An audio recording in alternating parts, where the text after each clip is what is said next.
Madame Alice. Bonjour. Si on dit de présenter qui, Madame Alice? Je suis Alice Nzouzi. Je suis politologue de formation. Je suis analyste politique également. J'analyse la politique en général. Et puis je suis mère de famille. Je suis veuve. Pourquoi vous soutenez le président Félix? Je soutiens le président Félix parce que c'est un homme de conviction d'abord. Je l'apprécie énormément parce que c'est un Congolais de père et de mère qui aime son pays. Parce qu'il y en a qui n'aiment pas leur pays. Et lui, c'est un homme engagé dans la défense de son pays. C'est un homme qui est prêt à de grands sacrifices. Parce que la défense de son pays, il le fait en traversant des tentatives d'assassinat à tout moment. Et nous sommes au courant de cela. C'est un homme qui va à l'étranger, donc se promène à travers le monde pour défendre les couleurs de la République démocratique du Congo. Et il le fait avec son âme et son esprit, à un point tel que même le président des États-Unis a été jusqu'à dire « Vous êtes un brave », il ne l'a pas dit pour rien. C'est un grand mot pour un chef d'État, le chef d'État des États-Unis. Et il a su également insuffler l'amour de la patrie. Le Congolais avait ça à l'époque, mais maintenant c'est devenu très fort. Cet amour qui fait que toutes les tribus, les 450 tribus de notre pays se soutiennent pour une seule cause, la défense de la patrie. Et vous savez qu'avant, du temps de Kabila, on parlait de guerre, on parlait du Rwanda qui entrait, qui sortait, mais ce n'était pas le problème du Congolais. On en entendait parler, il y en a même qui n'étaient pas au courant de ce qui se passe. Mais aujourd'hui, tout le monde est branché. Chaque jour, tout le monde veut savoir qu'est-ce qui se passe, qu'est-ce qui arrive dans le pays. Nous le devons au président Félix-Antoine Tshisekedi. Et moi, j'apprécie beaucoup cela. Parce que moi-même, je suis une grande patriote, j'aime mon pays, je crois au Congo et aux Congolais. Et le chef de l'État, à travers ces différentes prises de position, on sent également qu'il est à l'écoute du peuple. Il tient compte de ce que les Congolais disent. Et je vous assure que ce n'est pas évident. Nous avons connu beaucoup de chefs d'État, mais j'ai connu peu de chefs d'État qui étaient à l'écoute de la population. Vous voyez comment le président tient compte de ce que les Congolais disent et il fait ce que les Congolais disent, à moins qu'il y ait un impératif. Parce que bien souvent, nous ne sommes pas toujours au courant de ce que lui, il sait. Lui, il connaît des choses que nous ne connaissons pas. Et parfois, il peut arriver qu'il adopte une autre attitude. Par exemple, il y a un moment où il voulait aller en France, tous les Congolais ne voulaient pas, mais lui, il a été parce qu'il a des données, parfois que nous n'avons pas. Et vous voyez cette confiance qu'il a fait naître en nous et l'espoir qui renaît chez les Congolais. On n'espérait plus dans le Congo. Les gens n'avaient pour seul souci que de quitter le pays et aller voir ailleurs. Mais aujourd'hui, on a de l'espoir dans ce pays. Voyez-vous, l'espoir d'un mieux-être demain. Il n'y avait pas ça. Nous avons confiance au Congo. On nous respecte aujourd'hui. Nous sommes assis à la cour des grands. Comment voulez-vous ne pas aimer cet homme? Même si on dit que vous ne pouvez pas ne pas l'aimer. Et puis il n'est pas tribaliste. Félix-Antoine Tshisekedi n'est pas tribaliste. Du tout. Il regarde, il juge l'homme par rapport à ce qu'il dit, ce qu'il pense. Il ne le juge pas par rapport à la tribu. La preuve, regardez parmi les gens qui ont été arrêtés, les grands généraux qui ont été arrêtés, il y a des loups-bas qui étaient proches de lui. Vous voyez, l'homme juge. C'est l'opinion personnelle que j'ai. C'est l'idée personnelle que moi j'ai. C'est l'analyse que je fais de ce président que je suis en train de découvrir tous les jours. Je suis en train de le découvrir tous les jours. Et bon Dieu, je regrette tout simplement de ne pas l'avoir mieux connu avant. Parce que quoi, si je l'avais mieux connu avant, vous savez que c'est derrière lui que j'aurais combattu. Et j'aimerais vraiment, je ne le cache pas, comme moi-même, je suis très patriote, j'aime beaucoup le Congolais, j'aimerais beaucoup. Ce serait un honneur pour moi si je pouvais travailler avec lui. Je vous l'ai dit sans embâche, parce que l'amour du pays qu'il a, moi je l'ai. Et une chose que je voulais dire également, c'est que vous voyez cette affaire de deal RDC-Washington. Moi, j'appelle ça une lumière qui est sortie de la voûte céleste. Ce n'est pas possible. Comment a-t-il pu penser à cela, à ce moment-là? Donc pour moi, c'est l'impression parce que Dieu est très sensible aux leaders. Et dans les leaders, et regarde, si vous aimez votre pays, que vous vous souciez, vous voyez, c'est comme les grands savants, même en Europe, hein, quand ils sont soucieux de trouver une formule, ils ne dorment plus, et puis paf, il y a une lumière qui vient. Ça ne vient pas d'eux, ça vient de quelque part. Et moi, je dis que cette idée de deal RDC-Washington, c'est une lumière qui est venue. Parce qu'aujourd'hui, il y a la RDC et puis il y a les autres. Nous maintenant, nous discutons intérêt à intérêt. Il n'y a plus un pays européen soit-il qui va venir nous imposer quoi que ce soit. Ça vient des conséquences de ce deal-là. Vous voyez? D'avoir eu à vouloir travailler avec les États-Unis, d'avoir pu proposer aux États-Unis justement ce deal, voyez-vous, a fait que nous sommes respectés de par le monde et on réfléchit à 2 fois avant de marcher sur le pied du Congolais. Vous voyez? Avant, on était méprisés. Aujourd'hui, on est respecté. Et ça, c'est... si on n'aime pas son pays, au-delà d'un certain niveau, on ne peut pas faire ce qu'il fait. Il y a des attentats tous les jours. Il a une femme, il a une famille, il a des enfants. Vous voyez? Je ne sais pas si j'ai répondu à votre question. Là, ce sont les premières idées qui me viennent. S'il vous plaît? Un leader. C'est un leader, c'est un homme qui est capable d'haranguer des foules, qui est capable d'assembler des hommes autour de lui et les pousser à donner le meilleur d'eux-mêmes. Les grands leaders sont capables de cela. Donc non seulement vous travaillez avec des gens, mais vous travaillez avec des gens qui se passionnent pour l'idée que vous avez mis en exergue. Ils s'approprient cette idée-là, ils en font la leur et ils se battent avec ça, ils en perdent même le sommeil. C'est ça le vrai leader. D'abord, la première des choses, c'est un leader. Qu'est-ce que fait le président Félix? C'est pour moi, c'est quelqu'un qui a permis aux Congolais de se retrouver, de pouvoir espérer un avenir meilleur. C'est un homme qui il a une mission pour moi. La mission de... Les Guémanguis se parlaient du 4e homme. Je ne parlerai pas de M. Kanambe parce qu'il n'est pas congolais. Ça, c'est ma conviction personnelle. Donc le 4e président, pour moi, c'est celui que nos ancêtres reconnaissent comme un des leurs. C'est Félix Antoine Tshisekedi Tshilombo. Et c'est lui qui a la destinée, la charge et les capacités, je pense, c'est mon intime conviction, de pouvoir sortir ce pays du sous-développement mental dans lequel nous avons souffert, dans lequel nous avons évolué pendant longtemps, et du sous-développement même économique.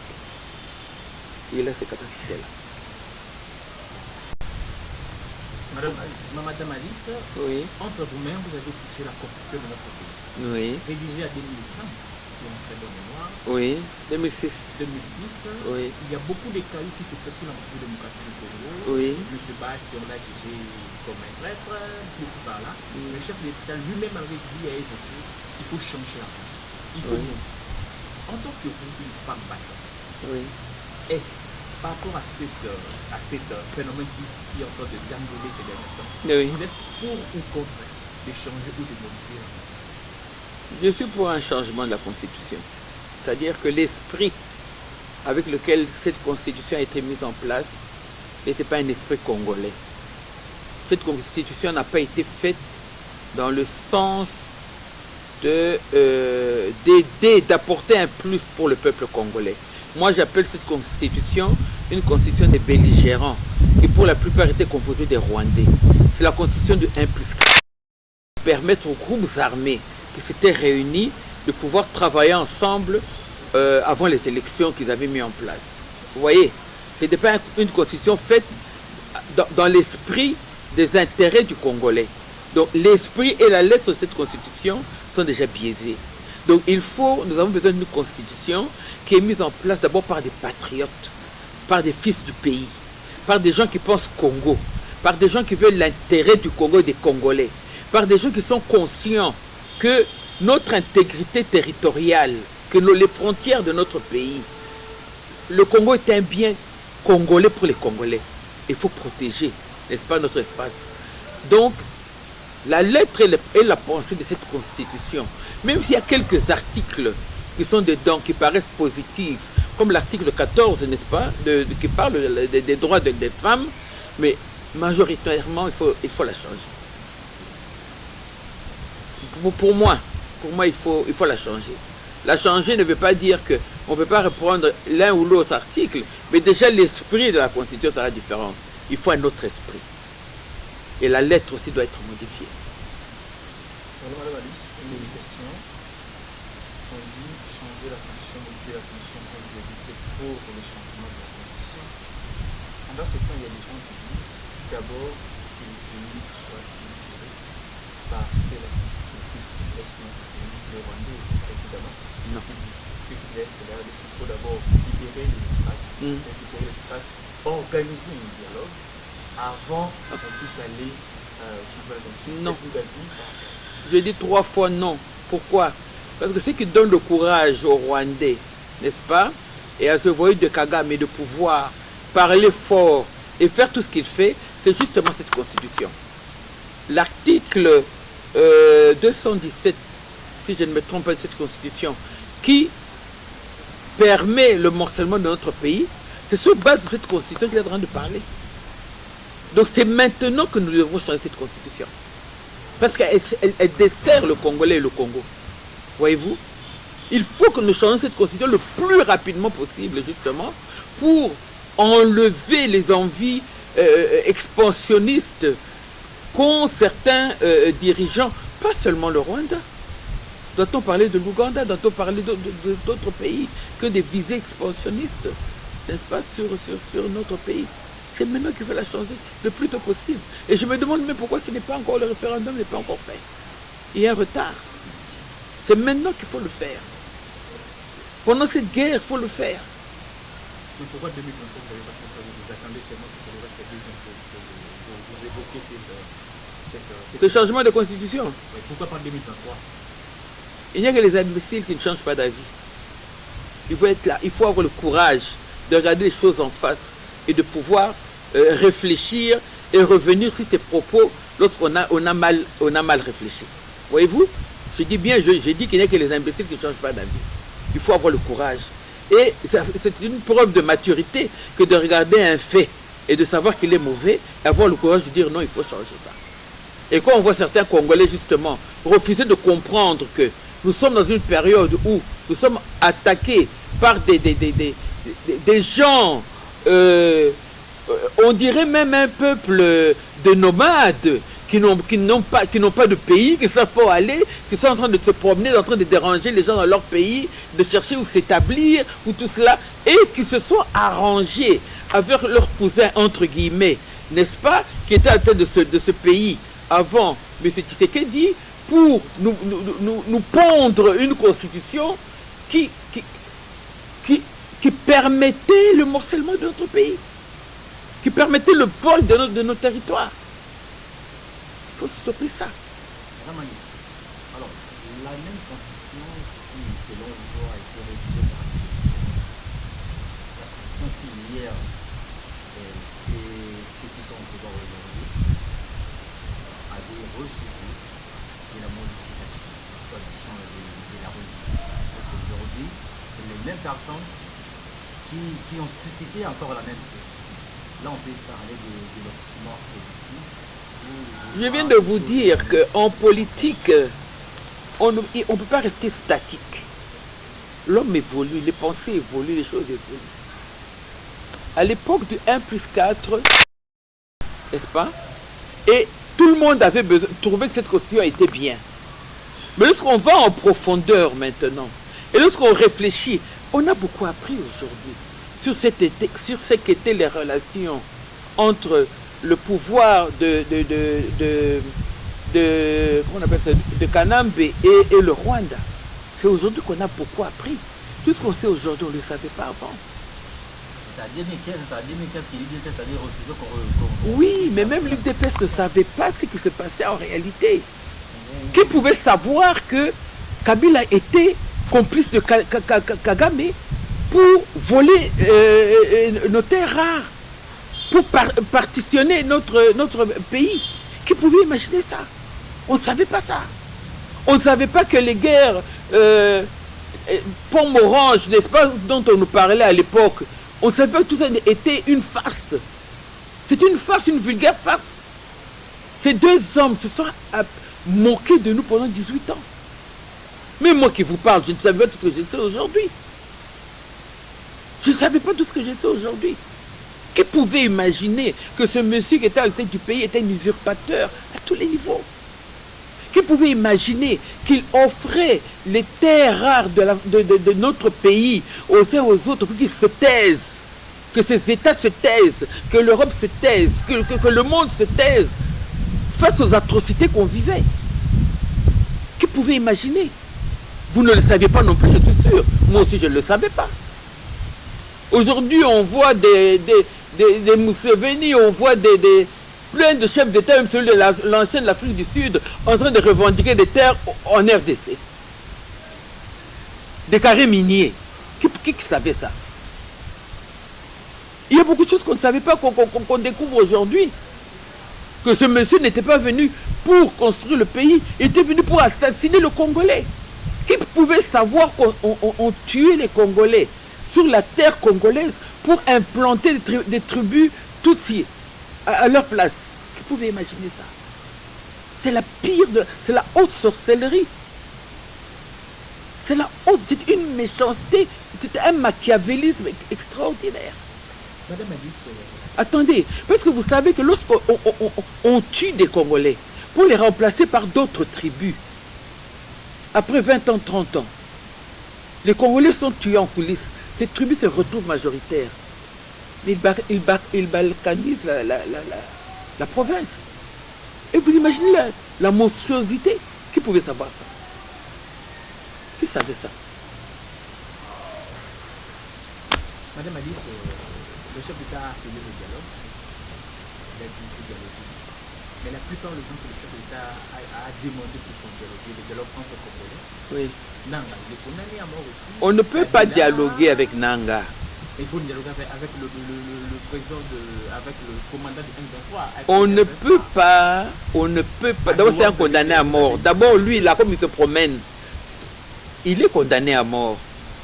Hein? Il faut respecter la justice de notre pays. Il faut respecter cela. Un condamné à mort, sa sentence doit être exécutée.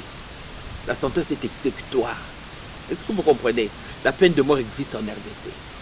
Même le créateur du ciel et de la terre a tué plus que n'importe quel homme. Je peux vous parler de Sodome et Gomorrhe. Je peux vous parler de l'arche de Noé. Je peux vous parler de mon Dieu, des Philistins. Quand on est trop têtu, là qu'on ne comprend pas, il élimine.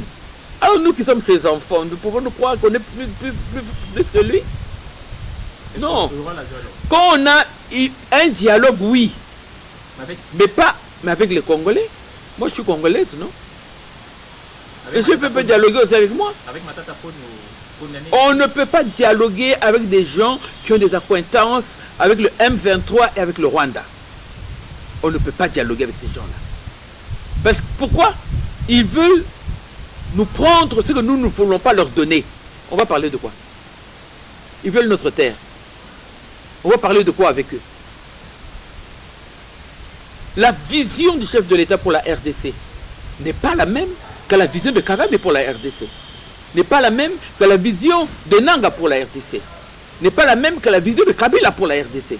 De quoi faut-il parler? Il ne doit même jamais les rencontrer. Ces hommes doivent être cloués au pilori. Qu'est-ce que les Américains ont fait de Ben Laden? Pourquoi nous, on veut se montrer plus sain que le pape? Ils ont commis des fautes graves. Ils ont assassiné des concitoyens au nom de leur intérêt propre. Pour leur intérêt propre. On ne peut pas pardonner ces gens-là. Il ne faut pas que demain, il y ait encore que d'autres personnes se disent qu'on peut recommencer. Non, on l'a pardonné. Moi aussi, je peux prendre quelques armes et refaire la même chose. Non, la justice doit être impitoyable avec tous ces gens-là. Tous ces terroristes, la justice doit être impitoyable avec eux. Maman sociale, comme on vous a surnommé, aujourd'hui, comme vous regardez le ministère des Arts et Familles, le ministère des Affaires sociales, que pensez-vous par rapport à la sociale de la République démocratique? C'est notre dernière question. Bon, moi je pense que l'article 14 de la Constitution est intéressant à ce propos, n'est-ce pas? Cet article, je peux le lire rapidement? Les pouvoirs publics veillent à l'élimination de toute forme de discrimination à l'égard de la femme et assurent la protection et la promotion de ses droits. Ils prennent dans tous les domaines, notamment dans les domaines civils, politiques, économiques, sociales et culturelles, toutes les mesures appropriées pour assurer le total épanouissement et la pleine participation de la femme au développement de la nation. Ils prennent des mesures pour lutter contre toute forme de violence faite à la femme dans la vie publique et dans la vie privée. La femme a droit à une représentation équitable au sein des institutions nationales, provinciales et locales. L'État garantit la mise en œuvre de la parité homme-femme dans les dites institutions. La loi fixe les modalités d'application de ces droits. Voilà la base du ministère du genre et famille. C'est la base, l'article 14. Se baser sur cela. D'abord, savoir ce que le droit, la loi nous donne comme avantage et opportunité et se battre pour les mettre en pratique. Si déjà ce ministère réussit cela, ça sera un grand pas en avant pour la femme. Parce que tout est là. Tout est là. Mais ce n'est pas appliqué. Pourquoi ce n'est pas appliqué? Parce que le ministère qui est en charge de l'application justement de ces lois, de ces droits pour les femmes, ne veille pas à ces applications. En fait, il ne faut pas attirer raison, on n'a pas besoin de... On n'a pas le problème de texte, c'est le problème de... Monsieur Bahati, j'ai dit et je répète, Monsieur Bahati, je parle d'un article. Je vous ai dit, là tantôt, que même s'il y a quelques articles qui sont positifs, mais l'esprit et la lettre de cette Constitution font que nous devons la changer dans la nouvelle Constitution. Mais étant donné que l'esprit de la nouvelle Constitution étant fait pour les intérêts du Congolais, il n'y a pas de problème. M. Bahati n'a pas raison. M. Bahati n'a pas du tout raison. Cette Constitution consacre la balkanisation de notre pays.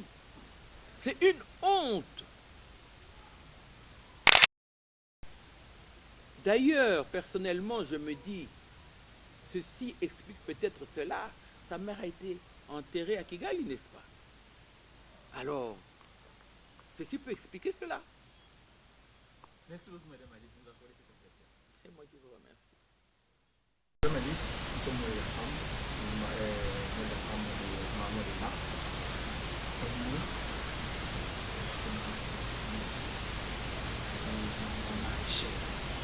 C'est jeune qui a certes qui de soir, du soir, partout à l'éviter pour l'ouvrir en direct, en ligne, sur Facebook, sur TikTok. Ma maman, tout c'est là. Tout c'est là. Tout c'est là. Nous avons un leader. Pour qu'on ait un beau cas, le président Félix Antoine Tshisekedi Tshilombo alingi biso bana na ye, alingi bamama, alingi mpe kosala mosala na bamama, tosepela tokumisa Nzambe, tobosana ye na babondeli na biso te, toyeba ete lobi na biso, lobi ekoleka lobi oyo eleki ekoleka yango, tokozala malamu.